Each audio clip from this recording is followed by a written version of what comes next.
Today, I want to talk about how the Fed is preparing for the squeeze. I want to explain what they've just implemented to get the most money out of you during the squeeze. But before I touch on that, I want to talk about what's led the Fed to make these changes and what developments we've just seen. So stay tuned and let's make some money. And now I want to dive straight in with the key information. So, I think part of what's led the Fed to make these changes is the fact that 3 separate banks are collapsing or on the verge of collapse this very week. We've got SI or Silvergate, we've got CS or Credit Suisse, and soon SBNY or Signature Bank of New York. Spence tweeted saying, "I generally think the Fed thought we'd hit a soft bottom and then suddenly all the mess was found pushed under the bed.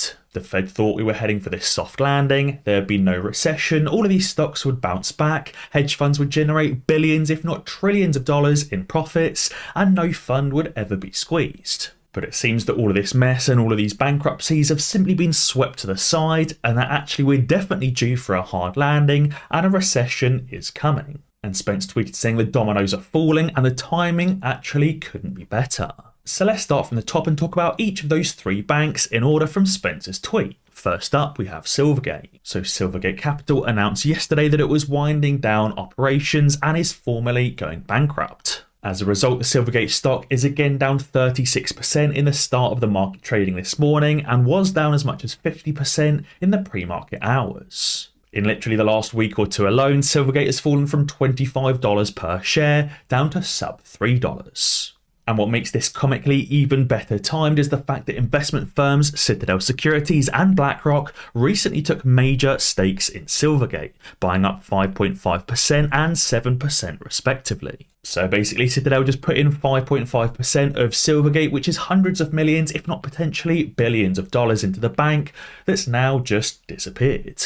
Citadel are taking on a massive loss, hundreds of millions of dollars each and every day that Silvergate continues to dwindle down. Which obviously is good news for us as it means that Citadel are even closer to that dreaded margin call. Now next up on the list we've got Credit Suisse. This morning the Credit Suisse stock also plunged because their annual report was delayed after a late night call from the SEC. Credit Suisse on Thursday announced that it would delay its publication of its 2022 annual report after a late call from the US Securities and Exchange Commission on Wednesday night. It says the annual report was scheduled for release on Thursday morning. Back in February, Credit Suisse reported a massive 2022 full-year net loss of 7.3 billion Swiss francs or 7.8 billion US dollars. They also telegraphed another substantial full-year loss for this year, but for some reason the SEC have had some complaints and changes that need to be made.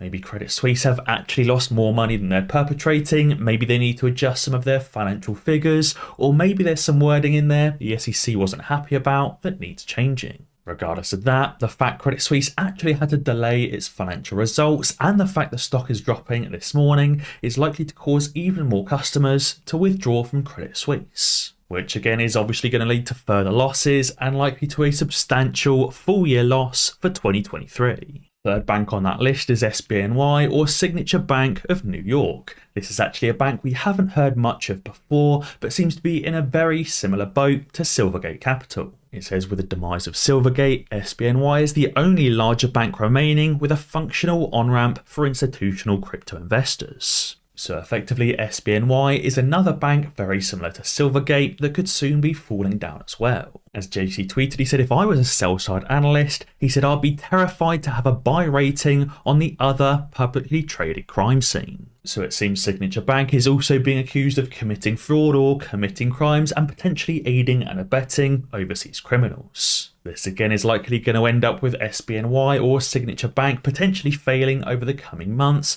very similarly to Silvergate. And this has all led to Larry McDonald, a guy that wrote a book on Lehman Brothers, believing the stock market will crash in the next 60 days. Also guys, be sure to join me over on Moomoo, the sponsor of today's video, using the link in the description below. You can currently get up to 17 free stocks, entirely commission-free trading, free level 2 market data, and most importantly of all, Moomoo is very easy to use. They've got tons of technical indicators and advanced charting tools. And they've also got free 24/7 customer support, and you can also trade around the clock with the full extended market hours. StockSense Frank tweeted saying the stock market will crash in the next 60 days, warns Larry McDonald, founder of the Bear Traps report and author of a best-selling book about the Lehman Brothers collapse. Now you may be saying, Tom, how is 3 failing and potentially collapsing banks going to lead to a stock market collapse? And I think it really links into this tweet from Spence where he said the Fed thought we were going to have a soft landing, but actually it's seeming much more like a hard landing. As the Cabesi letter tweeted, it now seems almost certain we're not going to have another 25 basis point hike at the next meeting. Actually, they're setting sights on a 50 basis point hike. He tweeted saying, just in, odds of a 50 basis point rate hike this month hit a new high of 75%. And he said, more shockingly, the odds of 2 50 basis point rate hikes are now 20% as well. So it seems instead of the Fed flipping dovish and beginning to cut interest rates, it seems they're not only going to continue hiking,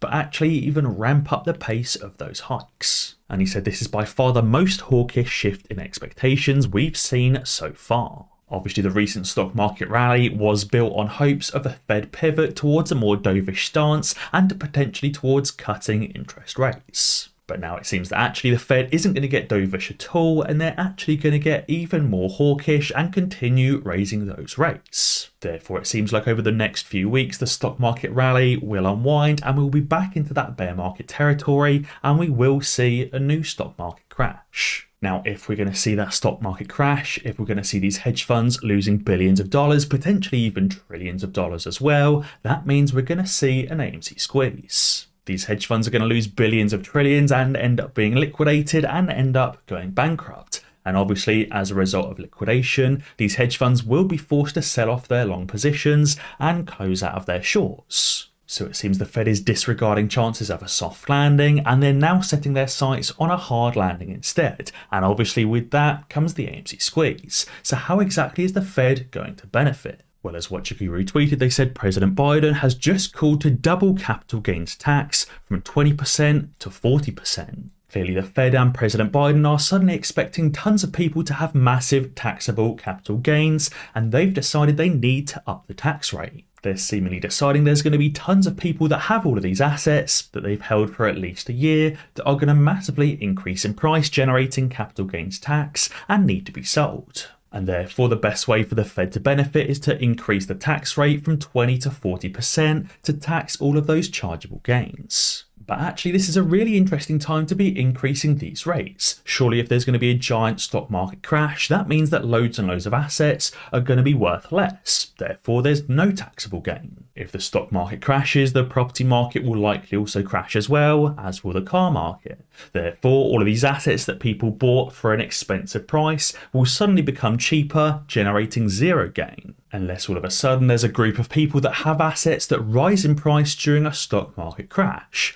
I wonder what assets will go up during a crash. So obviously when these hedge funds end up being liquidated and it causes the AMC squeeze, all of us retail investors are going to have tons of chargeable capital gains that we need to pay tax on. On top of that, Biden's new budget also includes a new minimum tax on wealthy individuals' unrealized capital gains. So they've even decided if retail investors don't sell their shares during the squeeze, they're still going to try and tax us on our unrealized capital gains. Either way, the Fed and President Biden are clearly expecting a group of people to make tons of money during the market crash on assets they've held for at least a year and should be taxed even more on it. While the thought of capital gains tax doubling from 20 to 40% isn't a great thing, to me it just shows the AMC squeeze is even more of a certainty. And that clearly the Fed are preparing to benefit from the AMC squeeze by increasing these tax rates. But guys, be sure to let me know what you think down in the comments below. And as always guys, be sure to ding that notification bell, because that way you'll be alerted when I upload a new video. Cheers!